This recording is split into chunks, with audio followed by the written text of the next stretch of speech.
হয় কোরআন সুন্নাহর রঙে রঙিন হয়ে মোমের মতো গলে খাঁটি মুসলমান হও, নতুবা পাথরের মতো শক্ত হয়ে কাফের হয়ে যাও। কিছু ইসলাম, কিছু অন-ইসলাম, কিছু দিনদারি, কিছু বদদিনী, তা মুসলমানের চরিত্র নয়। ঈদের সময় ঈদগাহে দৌড়াও, পূজার সময় মণ্ডপে দৌড়াও, এটা মুসলিম চরিত্র নয়, এটা মুনাফিকের চরিত্র। ৩০ লক্ষ মুসলমানের রক্তের বিনিময়ে দেশ স্বাধীন হয়েছে। এই দেশে ইসলাম ও মুসলমানের স্বার্থে প্রয়োজনে আরো ৩০ লাখ মুসলমান রক্ত দিবে। ইসলাম, মুসলমান, স্বাধীন বাংলাদেশের স্বার্থ রক্ষায় সকল দলের মুসলমানকে ঐক্যবদ্ধ হবার শপথ দিতে হবে। যদি তা না পারেন, আল্লাহর কসম খেসারত দিতে হবে আপনাদেরকে। ইসলাম, মুসলমান ও স্বাধীন বাংলাদেশের স্বাধীনতা রক্ষায় যেন কোন আগ্রাসী শক্তি আমার দেশের 1 ইঞ্চি জমিনে বিষাক্ত দাগ বসাতে না পারে, সব দলের মুসলমানকে ঐক্যবদ্ধ হতে হবে। পৃথিবীর মানুষকে আল্লাহ পাক 2টা দলে ভাগ করছেন। কত দল? জোরে বলেন। 1 দল কোরআনের পক্ষে, আরেক দল বলতে ভয় হয়, বুক ভরা সাহস নিয়ে বলেন, 1 দল কোরআনের পক্ষে, আরেক দল। এই 2 দলের উদাহরণ আল্লাহ পাক কোরআন কারীমে দিয়েছেন। আল্লাহ রাব্বুল আলামিন বলেন, মাসালুল ফারিকাইনি কাল আ'মা ওয়াল আসাম্মি ওয়াল বাসীরি ওয়াস সামি'। আল্লাহ পাক বলেন 2টো দল। একটি দল কোরআনকে বিশ্বাস করে, কোরআন ভিত্তিক জীবন যাপন করে। সে দলটির উদাহরণ হলো, তাদের চোখ আছে, তাদের কান আছে, তারা সত্য কথা শুনতে পায় এবং সত্য দেখতে পায়। আরেকটি দল, চোখ থাকতে তারা অন্ধ, চোখে তারা দেখে না, তারা অন্ধ, আর তাদের কান হচ্ছে তারা বধির, কানে শোনে না। বধির বুঝেন? এটা ময়মনসিংহের শব্দ নাকি? কি বলে? হাটকানা।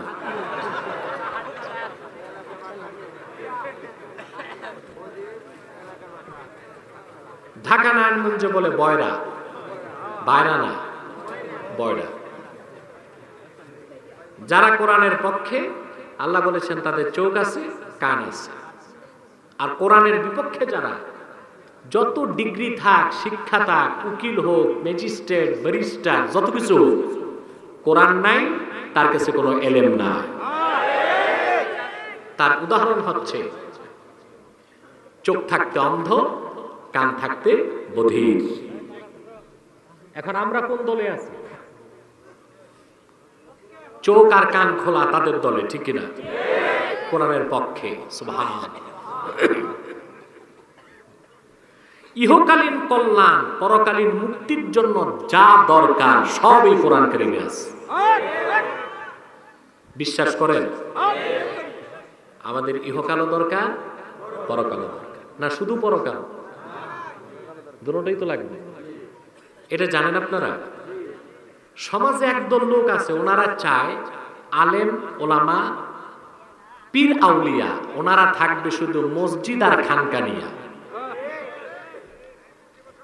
মসজিদ খানকার বাইরে যে জগৎ, ওইটার নেতৃত্ব আমরা দিব, ওইখানে ভালো মানুষগুলো আসবে না।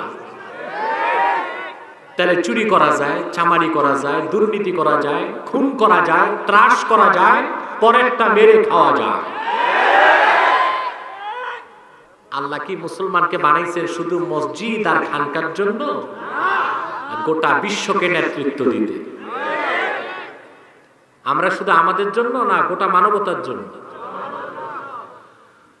আল্লাহ রাব্বুল আলামিন বলেন, কুনতুম খায়রা উম্মাতিন উখরিজাত লিন-নাসি তা'মুরুনা বিল মা'রুফি ওয়া তানহাউনা আনিল মুনকার। তোমরাই সর্বোত্তম জাতি, উম্মতে মুহাম্মাদী। তোমাদেরকে বের করা হয়েছে লিন্নাস, লিল মুসলিমিন না, লিন্নাস, গোটা বিশ্ব মানবতার কল্যাণে। সেজন্য উম্মতে মুহাম্মাদি শুধু নামাজ, রোজা, হজ, যাকাত নিয়ে থাকবে তা নয়, বরং ইহকালীন কল্যাণে যত নীতি আছে, অর্থনীতি, সমাজনীতি, রাষ্ট্রনীতি, ব্যক্তি জীবন, সমাজ জীবন, রাষ্ট্র জীবনের প্রত্যেকটি নেতৃত্ব রাসূলুল্লাহর ইমানদার উম্মতকে দিতে হবে। এটা আবার ওরা চায় না। ওরা বুঝেন, ওই যে কোরআনের বিপক্ষে দল কয়টা? একটা কোরআন কারীমের পক্ষে, আর একটা কোরআন শরীফের। আল্লাহ আমাদের শুধু আখিরাত কামাই করতে বলেন নাই, দুনিয়াটাও লাগবে। লাগবে কি না? লাগবে না? আপনাদের লাগে না? কোরআন কারীমের দিকে তাকায় দেখেন, আল্লাহ পাকে কোরআনের সবচেয়ে প্রিয় দোয়া শিক্ষা দিলেন, রব্বানা আতিনা ফিদ দুনিয়া হাসানাতাও ওয়া ফিল আখিরাতি হাসানাতাও ওয়া কিনা আযাবান নার।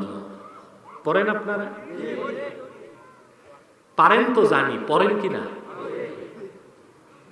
আমার সাথে পড়েন, রব্বানা আতিনা ফিদ দুনিয়া হাসানাতাও ওয়া ফিল আখিরাতি হাসানাতাও ওয়া কিনা আযাবান নার। আয় আমাদের রব, তুমি আমাদেরকে দুনিয়ার হাসানা দাও, আখিরাতের হাসানা দাও। সুবহানাল্লাহ বলবেন। দুনিয়ার হাসানা হচ্ছে ইমাম সিউতি রাহমাতুল্লাহর মতে সুন্দরী চরিত্রবতী একজন নারী আর একটি খোলামেলা প্রশস্ত বাড়ি। সুবহানাল্লাহ কইবেন। সুন্দরী না, সুন্দরী নারী না, শুধু সুন্দরী চরিত্রবতী নারী আর খোলামেলা প্রশস্ত একটা বাড়ি। এই দুইটা যে পাইছে, দুনিয়ার সমস্ত কল্যাণ সে পেয়ে গেছে। আপনারাও চিন্তা করে দেখেন, সুখের মূল এই দুইটা।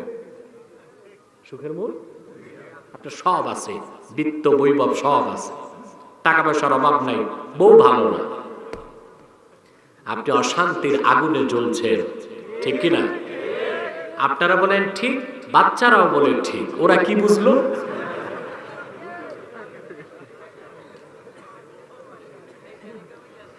কেন বুঝে জানেন? আপনার যে স্বামী স্ত্রী ঝগড়া করেন, এটা তো দেখে। তো দুনিয়ার আল্লাহ কি আখিরাত চাইতে বলছেন না আখিরাতের সাথে দুনিয়াও? অফিল আখিরাতি হাসানা হচ্ছে বিনা আযাবে, কম হিসাবে, ফার্স্ট চান্সে জান্নাত। খুশি হইলেন না? যদি বলতাম 10টা ডিজিএফ কার্ড দিব, ফাল একটা দিতেন। আখিরাতের হাসানা কি? আবার বলছি, বিনা আযাবে, কম হিসাবে, ফার্স্ট চান্সে জান্নাত। আল্লাহর হাবিবের প্রত্যেক উম্মত জান্নাত যাবে। সুবহানাল্লাহ কইবেন না? মুহাম্মদ সাল্লাল্লাহু আলাইহি সাল্লামের প্রত্যেক ঈমানদার উম্মত যত বড় পাপী তাবি গুনাহগার হোক, জান্নাতে যাবেই যাবেই যাবে। তবে যার গুনাহ নাই সে ফার্স্ট চান্সে, যার গুনাহ আছে সে সেকেন্ড চান্স। আপনি কি বেহেশত চান ফার্স্ট চান্সে না সেকেন্ড চান্সে? কেউ কেউ থাকতে পারেন, হুজুর সেকেন্ড চান্সে তো যাবই, তাকে একটু জাহান্নামটাও ঘুরে ফিরে দেখলাম, আবু জেহেল আবু লাহাবের কি অবস্থা, এই শখ আছে নাকি?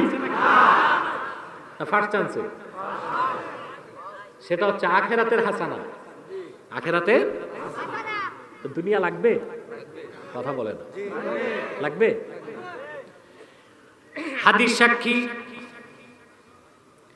আল্লাহর হাবিবের জলিলুল কদর সাহাবী হযরতে আনাস ইবনে মালিক রাদিয়াল্লাহু তাআলা আনহু বলেন, আল্লাহর হাবিব যখন মক্কা মুকাররমা থেকে হিজরত করে মদিনাতুল মুনাওয়ারাতে আসলেন, আমার বয়স তখন মাত্র 10।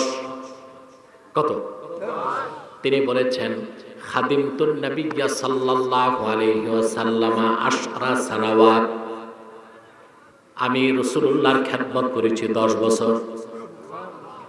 আমার বয়স যখন 10, আমার মা আমাকে আল্লাহর হাবিবের নূরের কদমে রেখে দিলেন আর বললেন, ইয়া রাসূলুল্লাহ খুআইদিমুকা আনাস।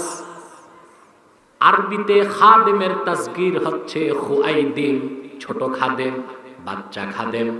হে আল্লাহর রাসূল, আমার এই সন্তান আনাস আপনার সবচেয়ে ছোট খাদেম, তারে আপনার কদমে ওয়াকফ করে দিন। এই সন্তান আমার আর দরকার। স্টেজে নড়াচড়া করবেন না আপনারা, স্টেজটা খুব দুর্বল। নড়াচড়া করলে আমি তো জোয়ান মানুষ, মোটামুটি বেঁচে যাব, আপনাদের কোমরের হাড্ডি গুড্ডি কিন্তু থাকবে না। স্বাভাবিক যেখানে আমি যাই একটু ওলামায়ে কেরাম বেশি আসেন, আলহামদুলিল্লাহ। তাদের বসার জন্য স্টেজটা বড় করার চেষ্টা করবেন, সামনে এটা মনে রাখবেন। আনাস বিন মালিকের মা বললেন, ইয়া রাসূলুল্লাহ, তা আমার সামনে আমার ছেলেটার একটু দোয়া করে দেন। সুবহানাল্লাহ কইবেন, আমার সামনে একটু দোয়া করে। আল্লাহর হাবিব আনাস বিন মালিকের মাথায় হাত রেখে দোয়া করলেন। কি দোয়া বলবো শুধু শুনবেন না, মনে রাখবেন। কেন? আপনিও কাউকে দোয়া করলে নিজের সন্তানকে এই 4টা দোয়া করবেন, মনে থাকবে? আল্লাহর হাবিব আনাস বিন মালিকের মাথায় হাত রেখে দোয়া করলেন, আল্লাহুম্মা বারিক ফি মালিহি ওয়া আওলাদিহি ওয়া আতিল উমরাহ ওয়াগফির যামবাহ। আয় আল্লাহ, তুমি আনাসের মালে বরকত দিয়ে দাও, তার আওলাদে বরকত দিয়ে দাও, তার হায়াত লম্বা করে দাও, আখিরাতে তার সব গুনাহ মাফ করে দাও। কয়টা দোয়া করলেন আল্লাহর হাবিব?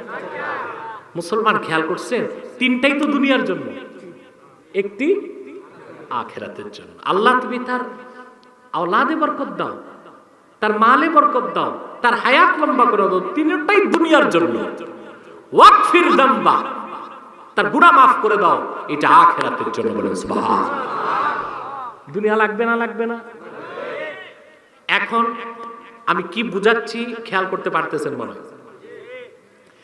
আমরা মুসলমান বাংলাদেশে জীবনটাকে 2টা ভাগ করেছি।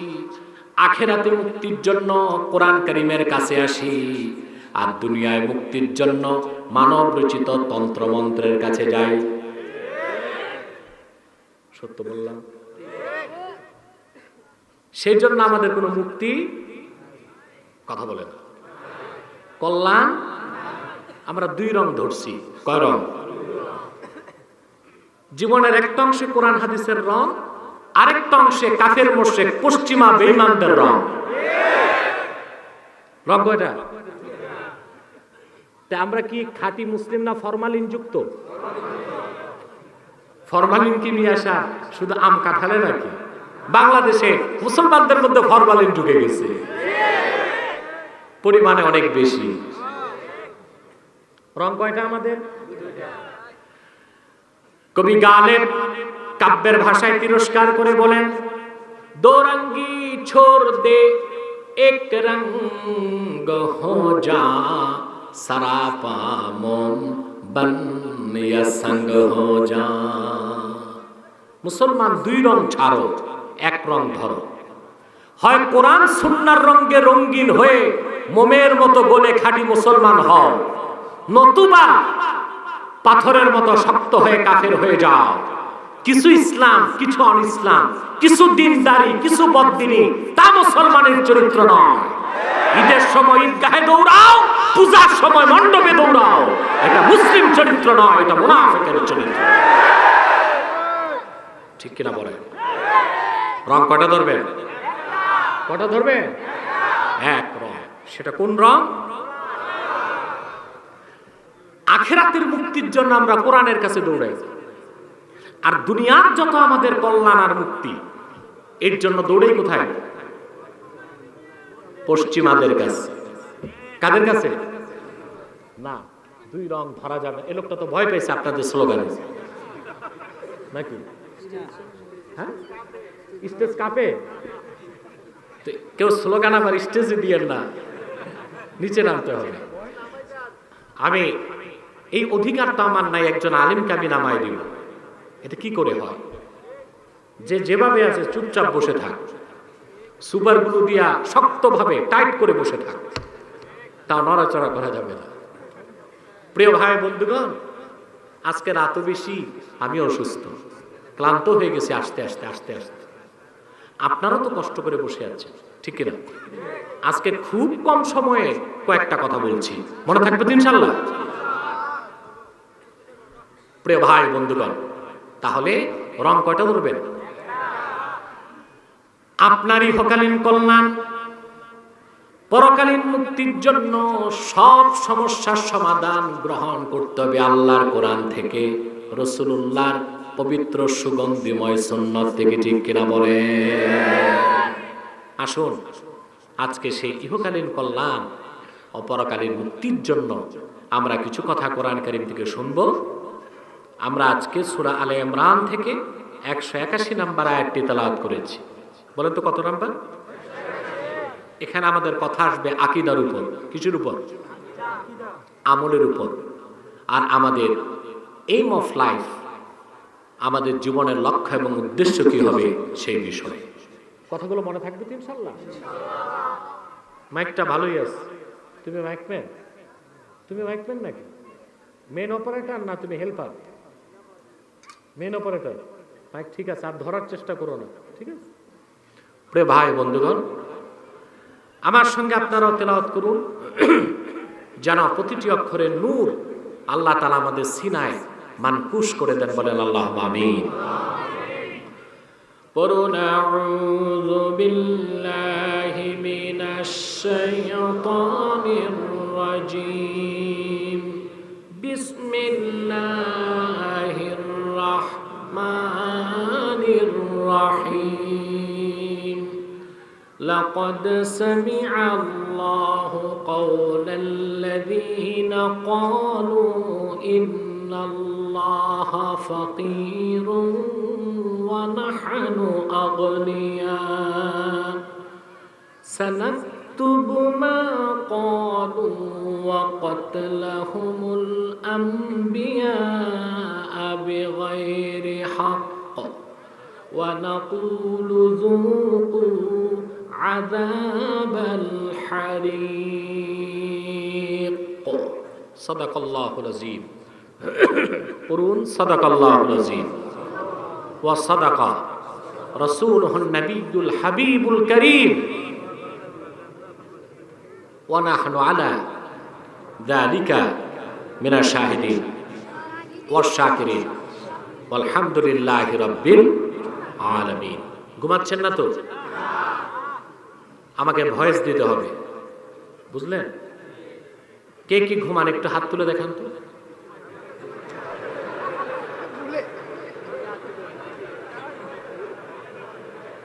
হাজার হাজার মানুষের মধ্যে কিছু নন কনসান্স মানুষ তো থাকতেই পারে।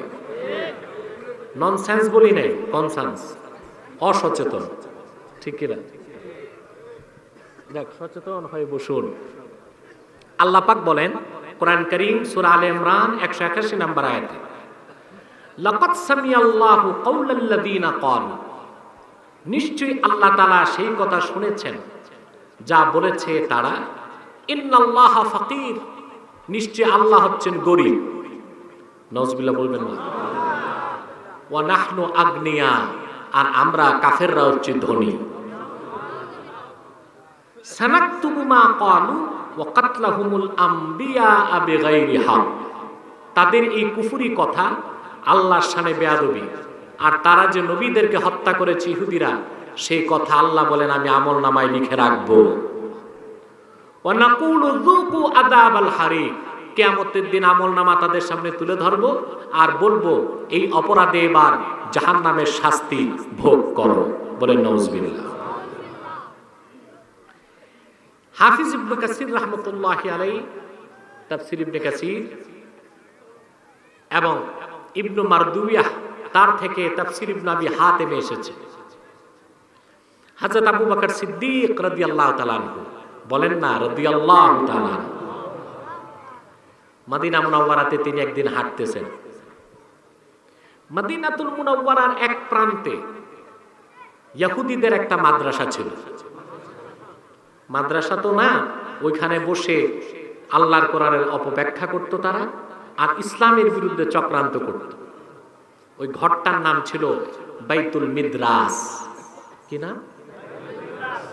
তাফসীরে এসেছে ফাদাখালা আবু বকর রাদিয়াল্লাহু তাআলা আনহু বাইতুল মিদ্রাস ফাওয়াজাদা ফিহি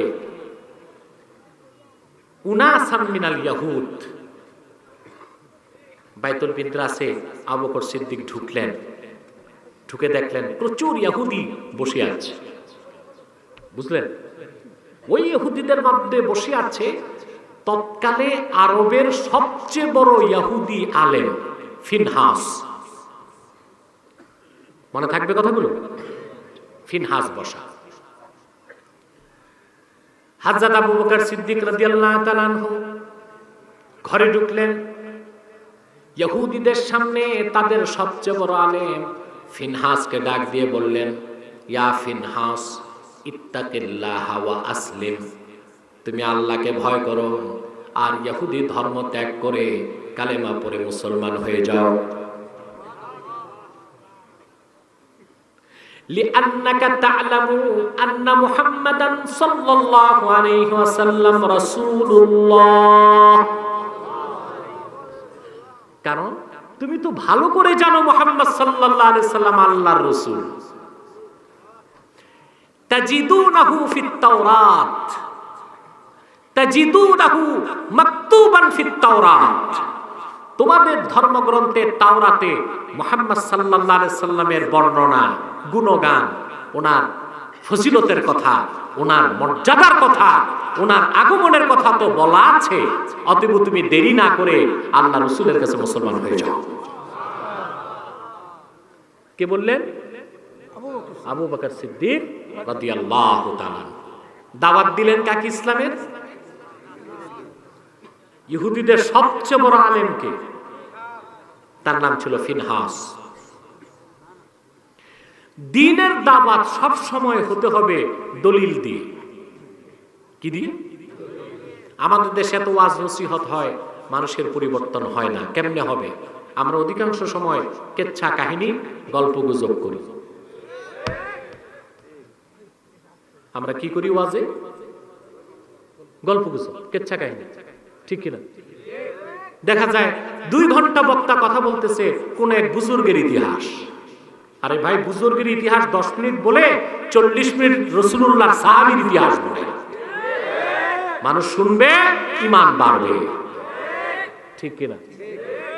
ইতিহাস চলে বুজুর্গের, 10 মিনিট বলে, দরকার আছে বুজুর্গের ইতিহাস, কিন্তু 40 মিনিট হওয়া উচিত রাসূলুল্লাহর সাহাবীর ইতিহাস, ঠিক কিনা? সিদ্দিক আকবর তাকে দাওয়াত দিলেন, ইহুদি নেতাকে, মুসলমান হও। দলিল কি? দলিল তো তোমার কাছে আছে, মুহাম্মদ সাল্লাল্লাহু আলাইহি ওয়াসাল্লাম আল্লাহর রাসূল, তা তো তোমাদের তাওরাত কিতাব সাক্ষী দেয়। দলিল খণ্ডনের ক্ষমতা সেই ইহুদি আলেমের হয় না। তখন সে শুরু করলো বাহানা। কি শুরু করলো? আপনাদেরকে একটি কথা বলে রাখি, মদিনা মুনাওয়ারার সকল ইহুদিরা মনে প্রাণে জানতো মুহাম্মদ সাল্লাল্লাহু আলাইহি ওয়াসাল্লাম আল্লাহর রাসূল। সুবহানাল্লাহ বলবেন না? আল্লামা বদরুদ্দিন আইনি উমদাতুল কারি শারহ সহিহুল বুখারীতে লেখেন, শাম দেশ থেকে 2 জন ইহুদি আলেম মদিনা মুনাওয়ারাতে ঢুকলো রাসূলুল্লাহর জামানায়। মদিনা মুনাওয়ারার দৃশ্য, বেহেশতের নূর দেখে একজন একজনকে বলতেছে, আরে আমরা তো আখিরি নবী মুহাম্মদ সাল্লাল্লাহু আলাইহি ওয়াসাল্লামের যে শহর মদিনা মুনাওয়ারায় চলে এসেছি। তাওরাত কিতাবের বর্ণনা মিলে গেছে। বলো তো, চলো আল্লাহ রাসূলের কাছে একটু যাই। দোনো ইহুদি আলেম রাসূলুল্লাহর কাছে আসছে। ইহুদি আলেম আল্লাহর হাবিবকে প্রশ্ন করলেন, আনতা মুহাম্মদ, আপনি কি মুহাম্মদ? আল্লাহর হাবিব বললেন হ্যাঁ। আবার প্রশ্ন করলেন, আনতা আহমদ, আপনার নামই কি আহমদ? হুজুর বললেন হ্যাঁ। তারা বলল, একটি প্রশ্ন করব, যদি উত্তর দেন এখনই মুসলমান হয়ে যাব। আল্লাহর হাবিব বললেন, প্রশ্ন করো। খেয়াল করতেছেন কথা? প্রশ্ন করল, আখবিরনা আন আযমি শাহাদা ফি কিতাবিল্লাহ, আল্লাহর কোরআনে সবচেয়ে বড় সাক্ষী কোনটা এটা বলেন। কোরআন কিতাব বলে তারা কোরআন কি বুঝায় নাই, লৌহে মাহফুজ কি বুঝেছে? কথা বুঝতেছেন? কারণ তাওরাত কিতাবে লেখা আছে, যিনি আখিরি নবী মুহাম্মদ সাল্লাল্লাহু আলাইহি ওয়াসাল্লাম, তিনি আল্লাহর পক্ষ থেকে সবচেয়ে বড় শাহাদাতের কথা মানুষকে শোনাবেন। আল্লাহর হাবিবকে প্রশ্ন করল ইহুদি, আল্লাহর সাথে সাথে ওহী নাজিল করে দিলেন, শাহিদাল্লাহু আন্নাহু লা ইলাহা ইল্লা হুয়া ওয়া উলুল ইলমি কাইমান বিল কিসত লা ইলাহা ইল্লা হুয়াল আজিজুল হাকীম। তৎক্ষণাৎ ইহুদি বলল, হাতি ইয়াদাক নুবাইউকা ইয়া রাসূলুল্লাহ, আর দেরি করতে চাই না হুজুর, হাত বাড়ায় দেন, মুসলমান হয়ে যাব। দলে ইহুদি মুসলমান হয়ে গেল। প্রত্যেক ইহুদি জানতো মুহাম্মদ সাল্লাল্লাহু আলাইহি ওয়াসাল্লাম আল্লাহর রাসূল, কারণ কথাগুলো তাওরাতেও ছিল, ইনজিলেও ছিল। আবু বকর সিদ্দিক রাদিয়াল্লাহু তাআলা আনহু, কষ্ট হচ্ছে না তো আপনাদের? মনোযোগ আছে? বুঝতেছেন? এই হাজার হাজার লোক একসাথে মুনাজাত করলে হতে পারে না গুনাহগুলো মাফ হবে? কথা বলেন। শয়তান কি এটা চায়? শয়তান তো একটু পরে ওয়াসওয়াসা দিবে, হুজুর আসছে দেরিতে, অনেক সময় হয়েছে, বাড়ি যা। আজকে শয়তান জিতবে না আমরা জিতবো? এটা সবাই জিততে পারবেন না। একটা শপথ করতে হবে। আমরা নিয়ত করছি কিছুক্ষণ পরে আজকের মুনাজাত করে গুনাহ মাফ করে নিষ্পাপ বেহেশতি আল্লাহওয়ালা হয়ে বাড়ি যেতে চাই। কারা কারা হাত তুলে আল্লাহ তাআলাকে দেখা, হাত লম্বা করে।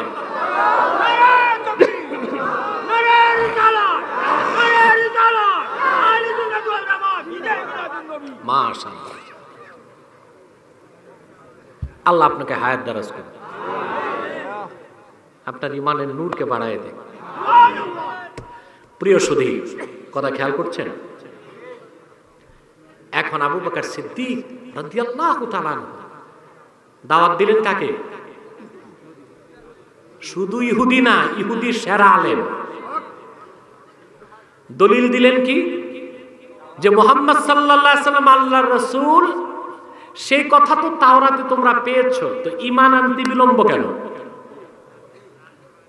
এখন দলিল যদি অস্বীকার করে, ইহুদি তার নিজ ধর্মের গ্রন্থ অস্বীকার করে না?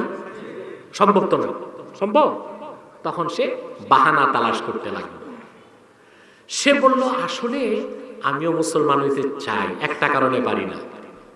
কেন? তখন বেয়াদব ইহুদি, কত বড় বেয়াদব, সে বলল যে তোমাদের আল্লাহ গরিব হয়ে গেছে, ওনার চেয়ে তো আমরাই ধনী, তো মুসলমান হয়ে লাভ কি? দুই, তোমাদের আল্লাহ সুদ খেতে না করেন কোরআনে, আবার নিজেই সুদ দিবেন তাও বলছেন। নাউযুবিল্লাহ।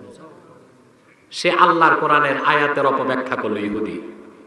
কোনটা?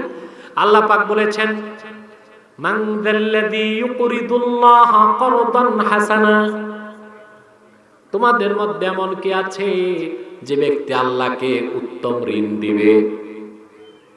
এই ঋণ কি আল্লাহকে দেয় না আল্লাহর বান্দাকে দেয়? কিন্তু আল্লাহ বলেছেন, যে আল্লাহর বান্দাকে দেয় সে যেন আল্লাহর হাতেই তুলে দেয়। সুবহানাল্লাহ বলবেন। তা আল্লাহ বলেছেন উত্তম ঋণ, কি বলছেন? সে বলল, তোমাদের আল্লাহ যদি অভাবে না পড়তো তো ঋণ চাইছেন কেন? দুই নাম্বার, তিনি বলছেন কিয়ামতের দিন আবার তিনি ঋণের প্রতিদান দিবেন, 10 টাকা 700 টাকা, 700 গুণ বাড়ায় দিবেন, তো সুদ দিবেন। নাউজুবিল্লাহ বলবেন না? এটা কি আল্লাহ ঋণটা নিজে নেন? সুদ যে দিবেন ওটা সুদ না সওয়াব?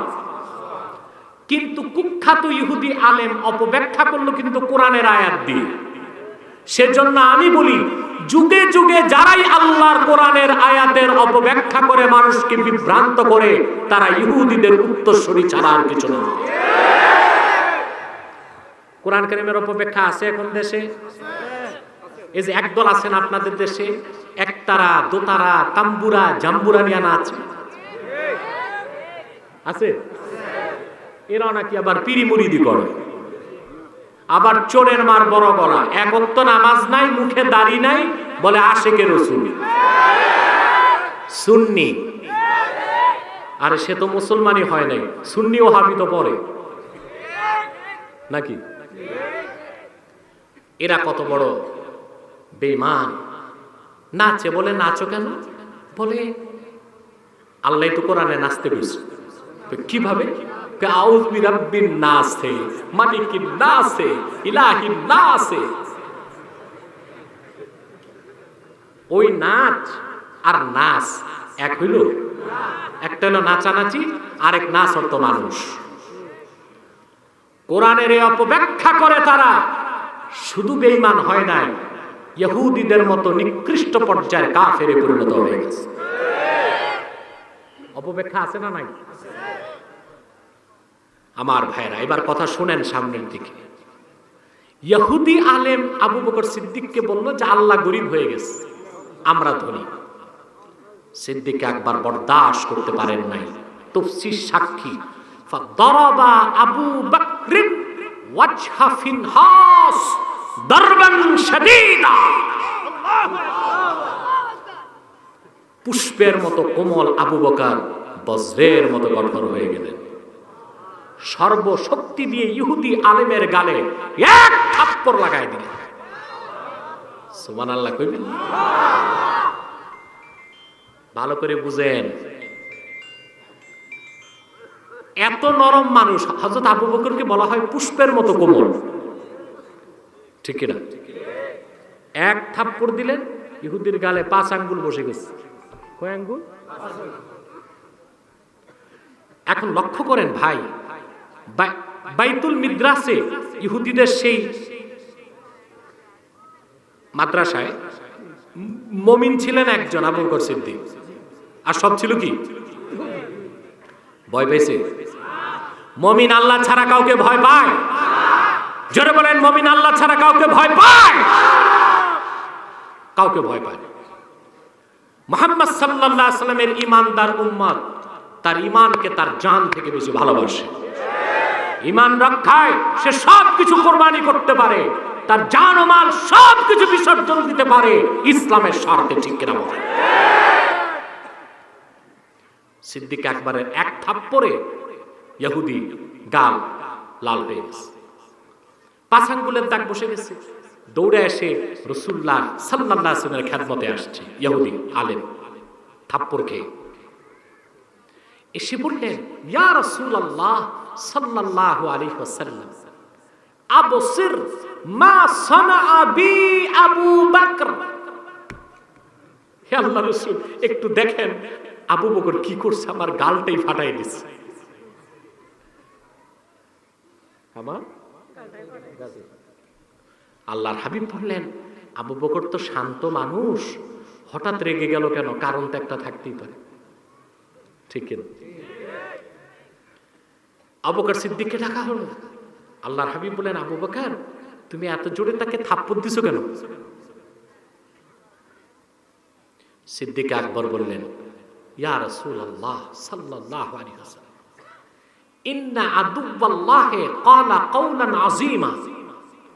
আল্লাহর শত্রুটা মারাত্মক বেয়াদবি করেছে আল্লাহর সামনে, আমি তা বরদাস্ত করতে পারি না, এক থাপ্পড় লাগাই দিয়েছি। যদি আমার হাতে তরবারি থাকতো আমি ইহুদি নেতার গর্দানটা উড়ায় দিতাম।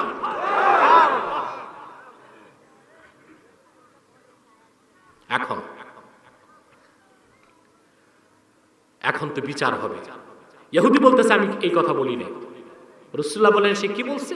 আবু বকর বলেন সে বলেছে আল্লাহ গরিব, আমরা ধনী।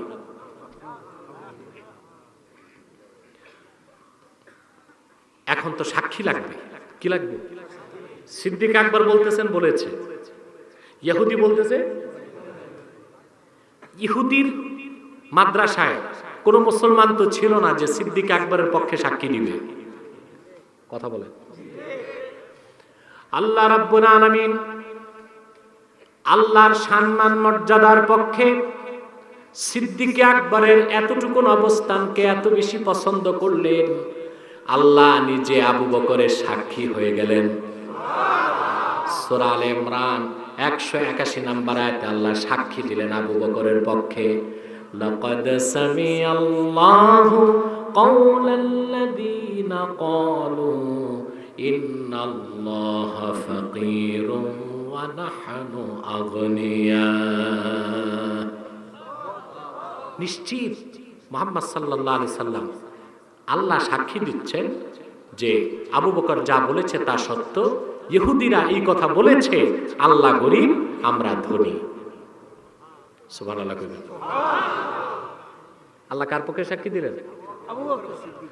এখন আসেন আমরা এখান থেকে শিক্ষা কি নিব, কি মেসেজ নিয়ে বাড়ি যাব? একটা মেসেজ তো লাগবে, কথা বলেন।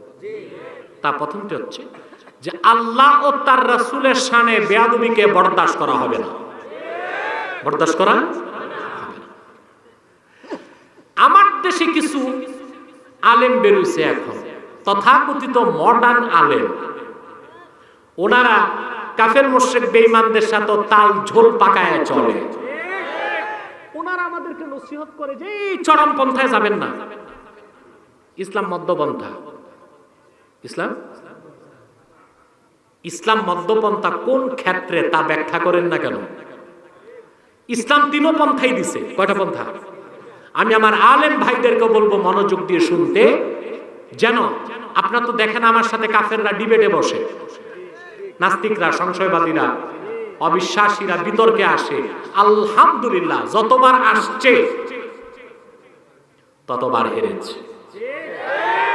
এখন আর ভয়তে আসতেও চায় না। আমি বলি আসলেও লাভ, না আসলেও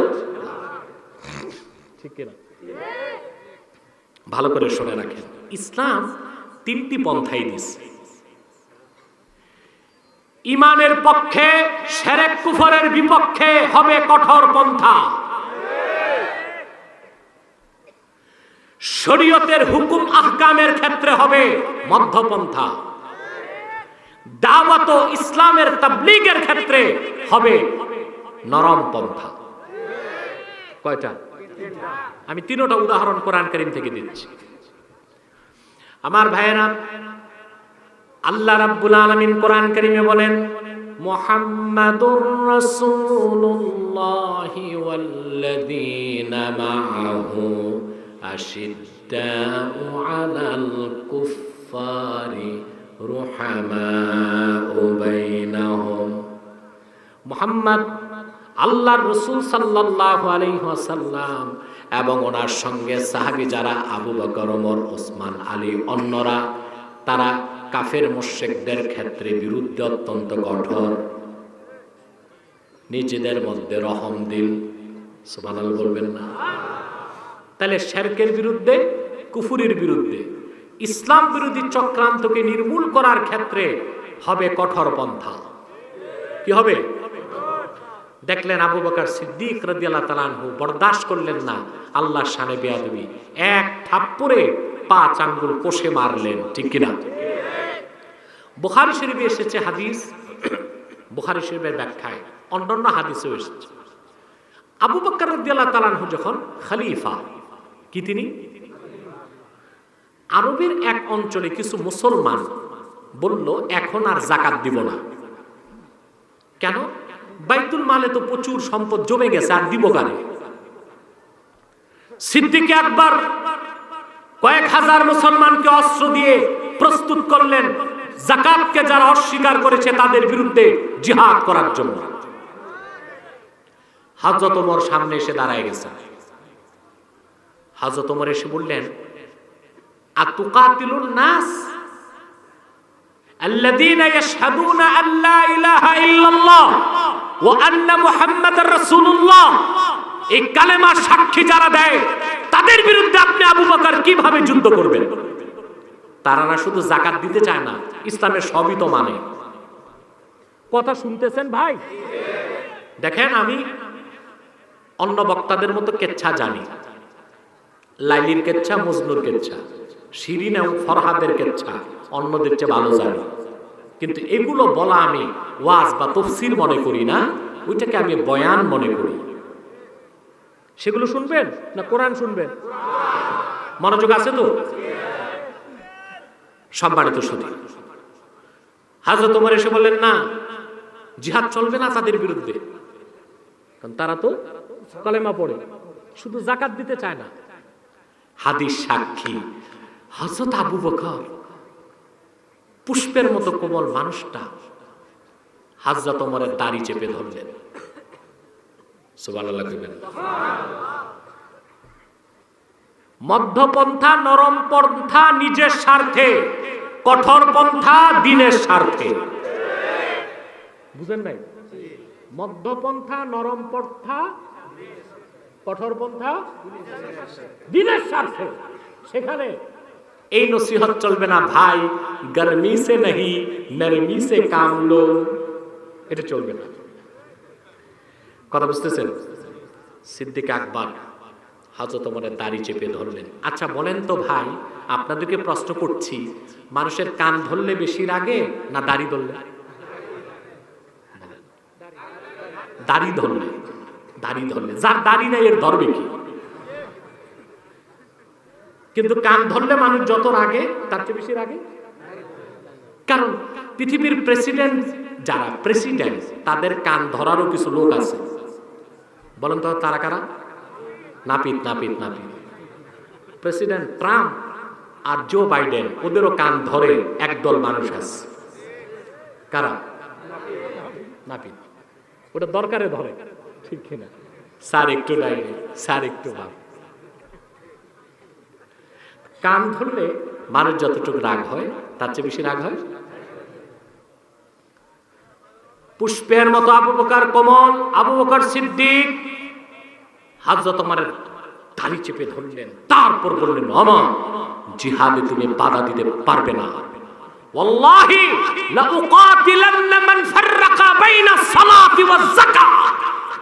আল্লাহর কসম করে বলছি, যারা নামাজ পড়বে যাকাত দিবে না, তাদের বিরুদ্ধে আমি আবু বকর জিহাদ করব।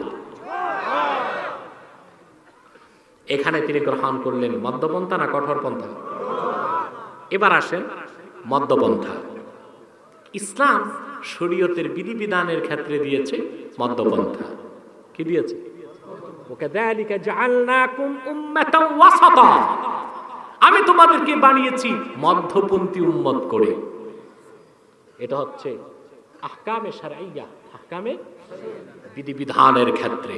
যেমন আমি উদাহরণ দিচ্ছি, সহিহ মুসলিম আরবের ছাপ, যতটুকু মনে পড়ে আমার, হাদিস নাম্বার 1111।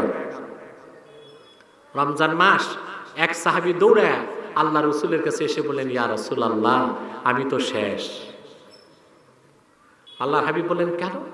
তিনি বলেন, হুজুর, রোজা অবস্থায় দিনের বেলা স্ত্রীর কাছে গেছি।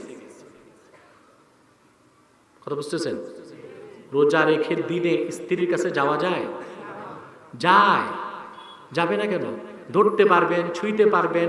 হাদিসে এসছে রোজা রেখে স্ত্রীকে চুমাও দিতে পারবেন, যদি বীর্যপাত না হয়। আপনারা বাঙালি তো লডর বডর মানুষ, তো অতটুক না যাওয়াই ভালো। তবে কাছে যাবেন, বসবেন, তাতে সমস্যা নাই। কিন্তু রাতের বেলা কথা বলেন, সমস্যা আছে না? আপনারা রাতও বাদ দেন, রাতে যাওয়া যায়। সাহাবী দিনের বেলা স্ত্রীর কাছে গেছেন। কেন গেছেন তা তো বুঝছেন? কথা বলেন। রোজা ভেঙে গেছে। আল্লাহর হাবিব কিচ্ছু বললেন না, শুধু বললেন, তুমি কি গোলাম আজাদ করতে পারবা? সাহাবী বললেন, হুজুর, আমি গরিব মানুষ, গোলামি তো নাই। আল্লাহর হাবিব বললেন, হাল তাস্তাতিউ আন তাসুমা শাহরাইনে মুতাতাবিআইন, একটি রোজা তুমি ভঙ্গ করেছো, তার কাফারা হিসেবে 2 মাস 60 দিন রোজা রাখতে পারবে কিনা? একটি রোজা ভাঙলে কয়টা কাফারা? সাহাবী বললেন, ইয়া রাসূলুল্লাহ, এটাও পারবো না। আল্লাহর হাবিব বললেন, হাল তাস্তাতিউ আন তুতইমা 60 মিসকিনান, তাহলে কি তুমি রোজার কাফারা হিসেবে 60 জন মিসকিনকে খাওয়াতে পারবে নাকি? আপনারা মনে রাখবেন, এটা মাসালা হতে তো পারে, মিয়া সাহেব হতে পারে না, দিনে সমস্যা হইতে পারে তো কথা। আরে বাবা, মাসালা শিখতে লজ্জা কিসের? তো যে একটা রোজা ভাঙ্গে 60 জন মিসকিন খাওয়াবেন, কয়জন? মানে নিজে 60 দিন রোজা থাকবেন। সাহাবী বলেন, হুজুর 60 জন মিসকিন খাওয়াবো, টাকা পয়সা নাই। 60 জন মিসকিন খাওয়াবো কোত্থেকে? আমার নিজেরই তো পর্যাপ্ত খোরাক নাই। সহিহ মুসলিম সাক্ষী। এমন সময় রাসূলুল্লাহ সাল্লাল্লাহু আলাইহি ওয়াসাল্লামের খেদমতে খেজুরের স্তূপ আসে, তাজা খেজুর মদিনা মুনাওয়ারার বাগান থেকে। সুবহান। আল্লাহর হাবিব বলেন, সাহাবী সব খেজুর নিয়ে যাও, তোমার চেয়ে গরিব মানুষদেরকে বন্টন করে দাও। সাহাবী বললেন, ইয়া রাসূলুল্লাহ, ইয়া হাবিবাল্লাহ, মদিনা মুনাওয়ারায় আপনার সাহাবীগণের মধ্যে আমার চেয়ে গরিব আর কেউ নাই। এই কথা শুনে আল্লাহর হাবিব খুশিতে, আল্লাহর হাবিব এই কথা শুনে বেহেশতের হাসি হাসলেন। সাহাবায়ে কেরাম বলেন, হাত্তা বাদাত আনিয়াবুহু, রাসূলুল্লাহ যখন বেহেশতের হাসি হাসলেন, আল্লাহর হাবিবের নূরময় দাঁতের জ্যোতি আমরা দেখতে পেলাম। সাহাবী বললেন, হুজুর আমার চেয়ে গরিব আর কেউ নাই। আল্লাহর হাবিব বলেন, যাও এই সব খেজুর নিয়ে বাড়ি যাও, তুমি আর তোমার পরিবার পরিজন নিজেরাই খাও। আল্লাহু আকবার। এর নাম দ্বীন ইসলাম। হুকুম মানার ক্ষেত্রে কোনো বাড়াবাড়ি না, মধ্যপন্থা। এটা কি? এবার আসেন শিথিল পন্থা। কথা বুঝতেছেন তো? আল্লাহ তাআলা মুসা নবী আর হারুন দুই ভাই, দুইজনকে বললেন, যাও ফেরাউনের কাছে, ইযহাবা ইলা ফিরআউনা ইন্নাহু তাগা, যাও তার কাছে, সে সীমা লঙ্ঘন করছে। ওয়া কুলা লাহু কাওলান লাইয়িনা লাআল্লাহু ইয়াতাযাক্কারু আও ইয়াখশা। যাও দুইজন ফেরাউনের কাছে যে আমার দ্বীনের দাওয়াত দাও, তবে কথা বলবা নরমে। কথা বলবা হালকা ভাবে। কিভাবে? কেন? কারণ ফেরাউন ছিল সম্রাট। মুসা নবী যে যদি দুইটা ধমক আগেই দিতেন, সে তো আর কথা শুনতো না। শুনবে? আল্লাহ বলছেন, নরম কথা দিয়া দাওয়াত দাও, শিথিল কথায় দাওয়াত দাও। লাআল্লাহু ইয়াতাযাক্কারু আও ইয়াখশা, হতে পারে সে ঈমান আনতে পারে, পরকালকে ভয় পেতে পারে। এখানে ইসলাম দিছে কি? নরম পন্থা। তাহলে ইসলামে চরম পন্থাও আছে, মধ্যপন্থাও আছে, শিথিল পন্থাও আছে। সিদ্দিক আকবরের মাধ্যমে আমরা এটাই শিখলাম, আল্লাহ তার রাসূল মুহাম্মদ সাল্লাল্লাহু আলাইহি ওয়াসাল্লামের আরশচুম্বী মর্যাদা সম্মানের বিরুদ্ধে কেউ যদি কোনো কথা বলে, কোনো বক্তব্য রাখে, আমরা সেই ক্ষেত্রে মধ্যপন্থায় বিশ্বাসী নই, আমরা তার মৃত্যুদণ্ড চাই। ঠিক কিনা? আল্লাহ ও তার রাসূল মুহাম্মদ সাল্লাল্লাহু আলাইহি ওয়াসাল্লামের আরশচুম্বী মর্যাদার বিরুদ্ধে কেউ যদি বক্তব্য দেয়, সে যেই হোক, আল্লাহর কোরআনের বিরোধী বক্তব্য যদি কেউ দেয়, আমরা তার সর্বোচ্চ শাস্তি মৃত্যুদণ্ড চাই। এটা এদেশের মুসলমানের প্রাণের দাবি সরকারের কাছে। ঠিক কিনা বলেন? দুই, আমরা শিখলাম যে ঈমান ও আকীদার বিপক্ষে শিরক কুফরের নির্মূলে আমাদের অবস্থান হবে কঠোর পন্থা, আর নিজেদের মধ্যে আমাদের অবস্থান হবে মধ্যপন্থা। বেদিনকে দাওয়াত দেবার ক্ষেত্রে ইসলাম এটা বলে নাই যে আপনি একটা হিন্দু ধরবেন, তার গর্দানে তরবারি রেখে বলবেন আয় মুসলমান হও, না, এটা ইসলাম বলে নাই। কাছে অত্যন্ত যৌক্তিকভাবে দলিল ভিত্তিক দাওয়াত উপস্থাপন করতে হবে। যদি সে গ্রহণ করে মুসলিম, যদি সে গ্রহণ না করে পোড়া কপাল। ঠিক কিনা বলে? এই কথাগুলোর উপর আমল থাকবে আপনাদের। জোরে বলেন আল্লাহ যেন কবুল করেন, বলুন আল্লাহ আমিন। সিনায় রাখো। আমি যে টানা 1 ঘন্টা কথা বললাম, মাথায় থাকবে কথাগুলো না ভুলে যাবে? কথা বলেন, থাকবে তো ইনশাআল্লাহ? অনেক সময় কম কথা এটা ভালো না কম সময় বেশি কথা ভালো? না, কম সময়ে বেশি কথা ভালো। কিছু প্রশ্ন এসেছে, আমি উত্তরটা দিয়ে যাব, এক কথায় হলো। রাখো রাখো রাখো মাওলানা, আপনার হাতে রাখেন, আমি উত্তর দিচ্ছি। প্রশ্ন উত্তরগুলো নিয়ে যাবেন, আমি খুব দ্রুত আপনাদের ছেড়ে দিচ্ছি। আর উঠাউটি করবেন না, মুনাজাত না করে বসেন।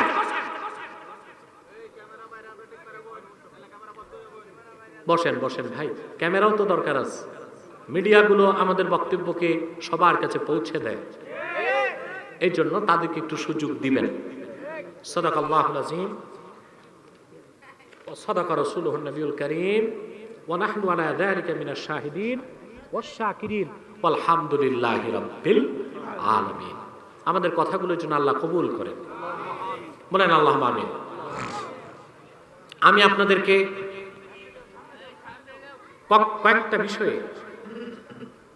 সাবধান করে দিচ্ছি। আপনারা এখানে বিভিন্ন দলের লোক আছেন, আছেন না?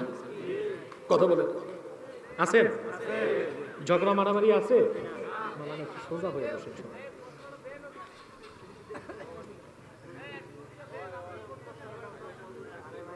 অনেক প্রশ্ন জমে গেছে, আর কোনো প্রশ্ন না। প্রশ্ন প্রত্যেকটা সভাপতির হাতে দিতে হবে, ওনাকে বুঝতে হবে, দেখতে হবে কি ধরনের প্রশ্নের উত্তর এই এলাকায় দরকার, সেটা তিনি দেখবেন। এখন থাক, আমি সময় দেব আপনাকে। কথা বুঝতেছেন? আপনার এখানে সব দলের লোক আছেন না? আছেন? কিন্তু এই মাঠে দলীয় পরিচয় আসছেন না একটা পরিচয়?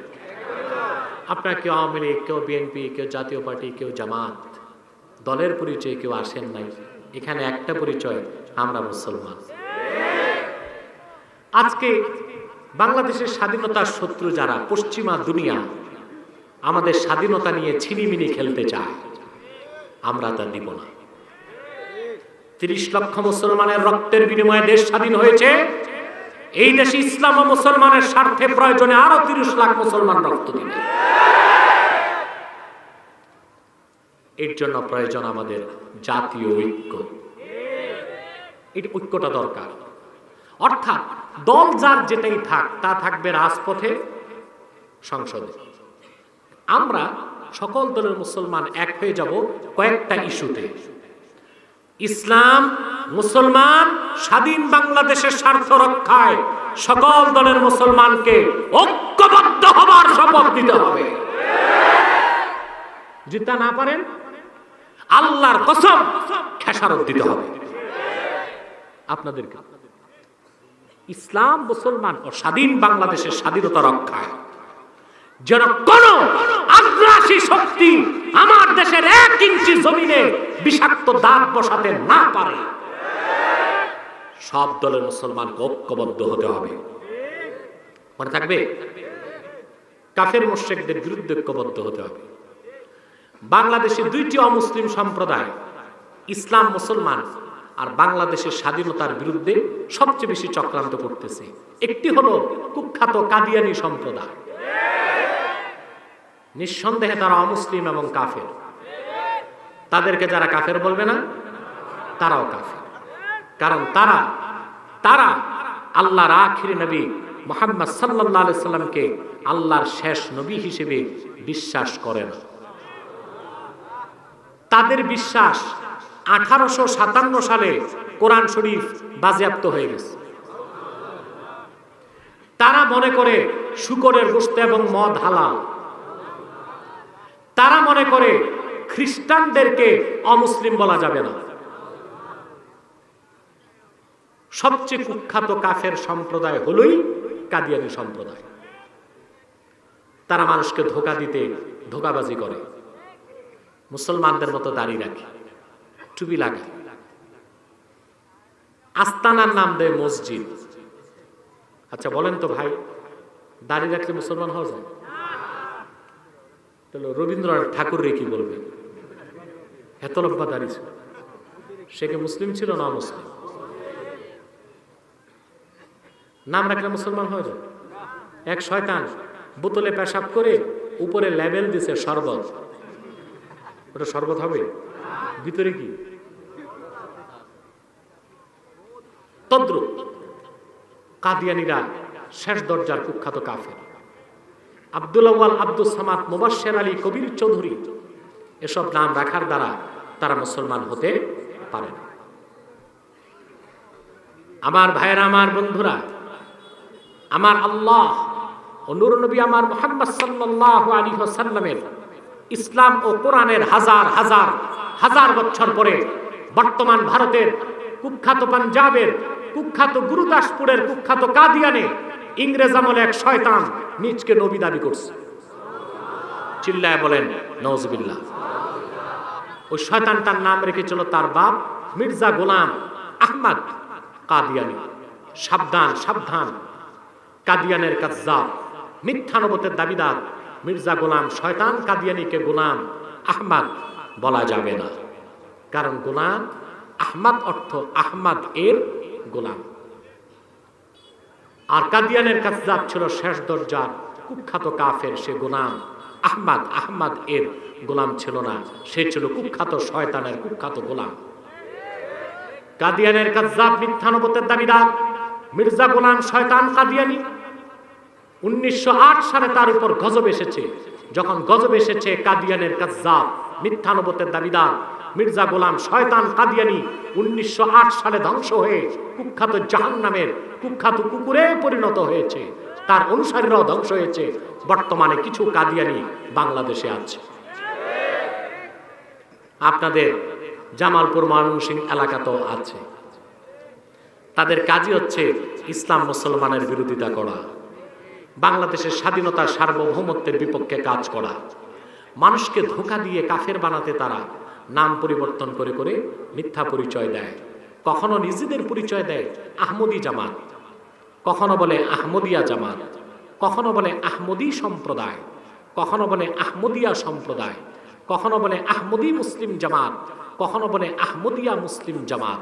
সাবধান, যত কাদিয়ানি ছিল আছে থাকবে, তারা কেউ আহমদী জামাত নয়, আহমদিয়া জামাত নয়, আহমদী সম্প্রদায় নয়, আহমদিয়া সম্প্রদায় নয়, আহমদী মুসলিম জামাত নয়, আহমদিয়া মুসলিম জামাত নয়। তারা শয়তানি জামাত, কুখ্যাত জাহান্নামের কুখ্যাত কুকুরের দল। আমাদের সকল দলের একটাই দাবি, অনতিবিলম্বে স্বাধীন বাংলায় শয়তান কাদিয়ানীদেরকে রাষ্ট্রীয়ভাবে অমুসলিম ঘোষণা করতেই হবে, করতেই হবে, করতেই হবে। এই দাবি আদায়ে যদি জানমাল দিতে হয়, কারা কারা প্রস্তুত আছেন হাত তুলে?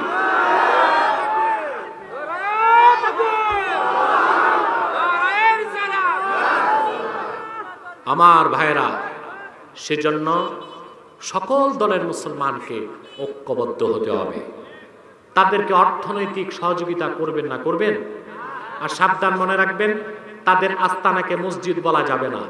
খ্রিস্টানদের আস্তানা যেমন মসজিদ নয়, বৌদ্ধদের আস্তানা মসজিদ নয়, হিন্দুদের আস্তানা মসজিদ নয়, কাদিয়ানীদের আস্তানা মসজিদ হতে পারে না। সেটাও একটা শয়তানি আস্তানা ছাড়া আর কিছুই নয়। তাদের পণ্যদ্রব্য কিনবেন না।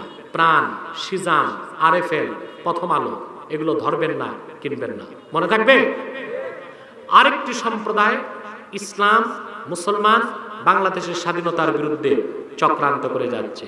এরা হচ্ছে খ্রিস্টানদের একটা জামাত। তাদের নাম ঈসাই তরিকা। কি নাম? ঈসাই তরিকা। এরা খ্রিস্টান, কিন্তু এরা বলে তারা মুসলমান। তারা বলে আমরা ঈসার উম্মত মুসলমান। ঈসার উম্মত মুসলমান না খ্রিস্টান? তাদের পুরো নাম হচ্ছে ঈসাই তরিকা ভুক্ত মুসলমান, আদতেই খ্রিস্টান। তাদের সংখ্যা এখন বাংলাদেশে 9.5 লক্ষ হয়ে গেছে। সবচেয়ে বেশি তারা মানুষকে খ্রিস্টান বানাচ্ছে আপনাদের জামালপুরের সরষেবাড়ি, এইসব এলাকায় ব্যাপকভাবে তারা কাজ করছে। সেজন্য আমাদেরকে ঐক্যবদ্ধ হতে হবে। খ্রিস্টানরা যেন ইসলাম, মুসলমান ও বাংলাদেশের স্বাধীনতার বিরুদ্ধে কোনো চক্রান্ত বাস্তবায়ন করতে না পারে। মনে থাকবে, মনে থাকবে। আল্লাহ পাক যেন কবুল করেন, আল্লাহ পাক যেন মঞ্জুর করেন। বলুন আল্লাহুম্মা আমিন।